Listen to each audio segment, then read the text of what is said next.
అందరికీ నమస్కారం. ముందుగా మీడియా మిత్రులందరికీ నమస్కారం తెలియజేస్తున్నా. మనం ఇప్పుడు safety on wheels, food safety on wheels ఒక వెహికల్ ముందు ఉంది చూడండి. ఈ వెహికల్ ఫుడ్ సేఫ్టీ కోసం అని చెప్పి ఎఫ్ఎస్ఎస్ఏఐ మనకి ఇవ్వడం జరిగింది.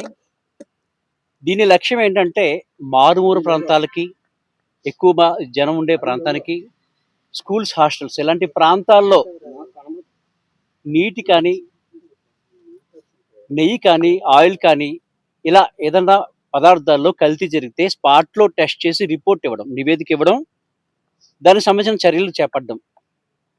ఇక రెండో లక్ష్యం ఏంటంటే అవేర్నెస్, పబ్లిక్లో దీనికి సంబంధించి అవగాహన, ఏదైతే కల్తీ జరుగుతుందో ఆ కల్తీకి జరిగిన అవగాహన సంబంధించి కార్యక్రమాలు చూపించడం. అయితే దురదృష్టం ఏంటంటే ఈ వెహికల్ని 2024 ఫిబ్రవరి 25న సాక్షాత్తు మన భారత ప్రధాని నరేంద్ర మోడీ గారు ప్రారంభించడం జరిగింది వర్చువల్గా. ఇంతవరకు ఎక్కడ కూడా ఇది దాని తాలూకా కార్యక్రమం చేసిన దాఖలాలు అయితే లేవు. అనేక పర్యాయాలు ఇప్పటి నేనైతే ఈ వెహికల్ నిమిత్తం 3సారి రావడం జరిగింది ఇక్కడికి. ఎంత దురదృష్టం అంటే ఒక జాతీయ పార్టీ జిల్లా అధ్యక్షుడి హోదాలో వచ్చినప్పటికీ వీరు స్పందించలేదంటే ఏ స్థాయిలో ఇక్కడ నిర్లక్ష్యం జరుగుతుందో ఒకసారి అందరూ గమనించవచ్చు. ఇక ఏదైతే క్యాన్సర్ మహమ్మారికి బాధపడి కొన్ని లక్షల మంది మన ప్రాణాలు పోగొట్టుకుంటున్నారో దానికి ప్రధానమైన కారణం ఆహార కల్తీ. అలాంటి ఆహార కల్తీ నిరోధించడానికి ఇటు కేంద్ర ప్రభుత్వం, అటు రాష్ట్ర ప్రభుత్వం కూడా ఎన్నో వేల కోట్ల రూపాయలు నిధులు కుమ్మరిస్తూ ఉంటే అధికారులు మాత్రం నిర్లక్ష్యంతో వ్యవహరిస్తున్నారు. వారికి ఏవైతే అందుతున్నాయో నెలకి సరి మామూళ్ళు వాటికి కక్కుర్తిపడి చాలా నిర్లక్ష్యంగా ప్రవర్తిస్తున్నారు. దీనికి మూల్యం చెల్లించుకునేది సామాన్యమైన ప్రజలు. ఈరోజు చూడండి, మీరు ప్రతి ఇంట్లోనే ఒక క్యాన్సర్ పేషెంట్ కనిపిస్తూ ఉన్నాడు. చాలా అమాయకంగా ప్రతి వస్తువులోని కల్తీయేనండి. ఈరోజు పాలు నీళ్లు కానివ్వండి, మనం కొనే ప్రతి పదార్థంలోని, ప్యాకెట్లోని, హోటల్లో తినే ఫుడ్లోని ఎంత కల్తీ దీనివల్ల ఏర్పడుతుంది. దీని మీద సరైన చర్యలు తీసుకోవాలని ప్రభుత్వాన్ని మేము రిక్వెస్ట్ చేస్తున్నాం. ధన్యవాదాలు. మన గౌరవ రవీంద్ర గారు చెప్పిన దానికి నేను మా ఆఫీస్లో ఇప్పుడు ఏం జరుగుతుందనేది మీకు చెప్తాను. నా పేరు కళ్యాణ్ చక్రవర్తి. నేను అసిస్టెంట్ ఫుడ్ కంట్రోలర్గా గత 7 నెలలుగా పనిచేస్తున్నాను.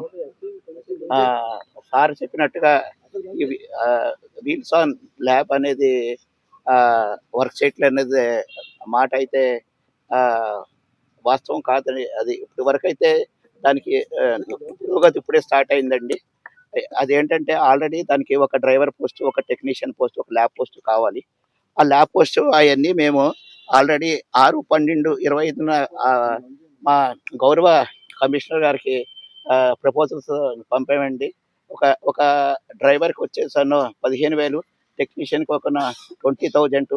అదే ఎంఎస్సి కెమిస్ట్రీ చేసిన వాళ్ళకి ఎవరైతే ల్యాబ్లో ఉంటారో వాళ్ళకి 30,000 అని చెప్పేసి ఎంఓఈ ద్వారా ఇస్తారండి. ఈ అమౌంట్ ఇస్తారు.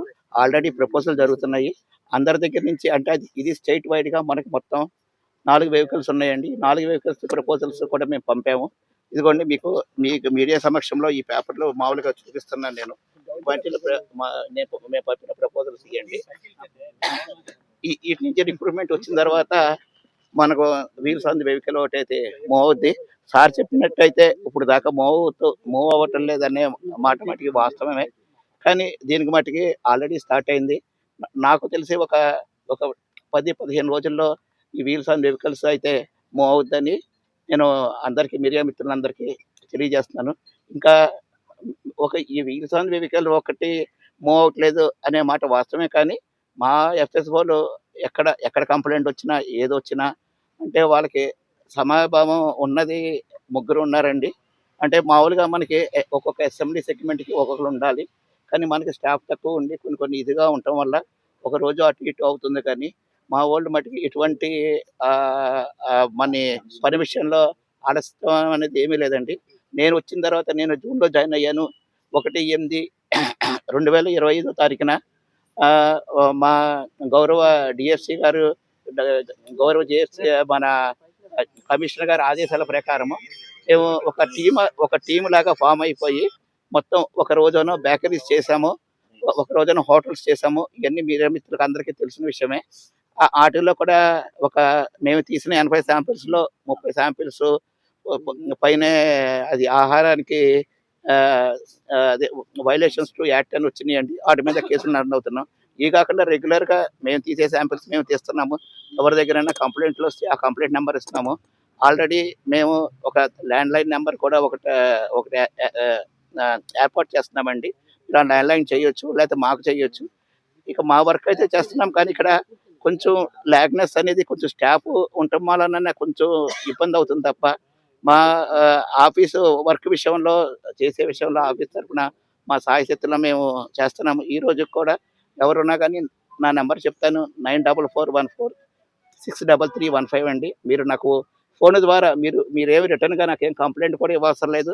జస్ట్ మీరు ఎక్కడైనా చూసించో మాకు వాట్సాప్ పెట్టండి చాలు. పలానా చోట పలానా జరుగుతుందని నాకు వాట్సాప్ పెట్టినా వెళ్తాం. మాకేదో రిటర్న్‌గా రాసి మీ ఫోను నంబర్‌లు, మీ అడ్రెస్‌లు మాకు అవసరం లేదు. అందులో ఎవరైతే కొంతమంది కంప్లెయింట్ ఇచ్చినోళ్ళు మేమొస్తామని అనుకుంటారో వాళ్ళని తీసుకెళ్ళి చేస్తాము. అలా కాకుండా మేము రావండి మీరు చేయమన్నా గానీ మేము చేస్తాము. ఇందులో పని విషయంలో అలసత్వం వచ్చేదట్టయితే ఎట్టి పరిస్థితుల్లో ఏముండదండి. ఇది వల్ల అందువల్ల మీరు ఏమున్నా కానీ నాకు ఈ మీడియా మిత్రులకు గానీ ఇది మళ్ళీ మళ్ళీ కోరేదేంటంటే కంపల్సరీగా మాకేదైనా ఉంటే మా మా దృష్టికి తీసుకురండి. మీరెప్పుడు ప్రజల్లో ఉంటారు. ప్రజల్లో మీరు తిరిగినట్టుగా మేము తిరగలేం గనక మాకంత మంది స్టాఫ్ లేరు గనక మనకి అలాంటిది ఏదన్నా మీరు చెప్తే మేము కంపల్సరీ చేస్తాము. మొన్న ఈ మధ్యన ఒక ఆర్టిఫిషియల్ మిల్క్ తరుపునని మన ఇంటెలిజెన్స్ పోలీస్ ద్వారా మాకు సమాచారం దొరికింది. ఆ సమాచారం వచ్చినప్పుడు మేము వాళ్ళ మీద చేసాము. అది వయలేషన్స్ ఆఫ్ ది యాక్ట్ వచ్చింది. దాని మీద కేసు ఫైల్ చేస్తున్నాం. ఇలాంటివి ఏంటంటే మన ఇళ్లల్లో, అపార్ట్మెంట్‌లో కొన్ని లోపల కూడా కొన్ని ఆర్టిఫిషియల్‌గా చేసే ఉంటాయండి. అలాంటివి ఏదున్నా మీ మీడియా మిత్రులు మా దృష్టికి తీసుకొచ్చించో మేము కంపల్సరీగా రైట్ చేస్తామండి. వాళ్ళ మీద కేసులు బుక్ చేస్తాము. ఒక 10 రోజులకు అందుబాటులోకి వచ్చేస్తుంది. ఆల్రెడీ స్టాఫ్ రిక్రూట్‌మెంట్‌కి కూడా నేను ప్రపోజల్స్ పంపాను. ఆ ప్రపోజల్స్ రాగానే మేము వ్యాన్ రన్ చేస్తామండి. పర్పస్ కూడా చెప్పండి. ఆ! నంబరే కనిపించట్లేదు. తర్వాత వచ్చేసి దీనికి సంబంధించి ఆనే అవ్వట్లేదు. ఎప్పుడు మాకు అందుబాటులోకి వస్తే రిజిస్ట్రేషనే లేదు దానికి. అంటే అంటే ఏఆర్ బోర్డ్ ఉందండి. రిజిస్ట్రేషన్స్ కూడా అన్నీ ఇదేంటంటే మన డైరెక్టరేట్ ఇది వేరే చోట కొన్న వెహికల్ అండి ఇది. మనకి సెంట్రల్ గవర్నమెంట్ ద్వారా వచ్చింది కనుక దీనికి రిజిస్ట్రేషన్ చేయించాలి. ఈ రిజిస్ట్రేషన్స్ కూడా ఉన్న 4 బళ్ళకి ఒకేసారి రిజిస్ట్రేషన్ చేస్తానని మా హెడ్ ఆఫీస్‌లో ఆ ప్రాసెస్ కూడా జరుగుతుందండి. 10-15 రోజుల్లో 10-15 రోజుల్లో 100కి 100% ఈ వెహికల్ మూవ్ అవుద్ది. ఈ వెహికల్ల వల్ల ఏంటంటే ప్రజల్లో ఒక అవగాహన వస్తదండి. స్కూల్స్ దగ్గర గానీ సార్ చెప్పినట్టు స్కూల్స్ దగ్గర గానీ, పబ్లిక్‌లో గానీ, తర్వాత ఎక్కడైతే అంగన్వాడీ వార్డీస్ ఉంటాయో ఎక్కడైనా గానీ అంటే కొన్ని స్పాట్ టెస్టులు ఉంటాయండి. దీనివల్ల మనం కొన్ని స్పాట్ టెస్టులు చేయొచ్చు. ఆ స్పాట్ టెస్టులు చేస్తే వల్ల ప్రజల్లో ఒక అవగాహన భావం ఒకటి వస్తదండి. ఇది కల్తీ ఉంది, ఇది కల్తీ ఉంది, ఏది ఉండాలనేది తెలుసుద్ది. దీనివల్ల చాలా ఉపయోగం అండి. చాలా ఇది ప్రజల్ని అవేర్‌నెస్ చేస్తాకి. కానీ కొన్ని కారణాల వల్ల ఇది కొన్ని అవ్వలేదు గానీ, ఒక 10 రోజుల బట్టి కంపల్సరీగా ఈ వెహికల్ అయితే రన్ అవుద్ది.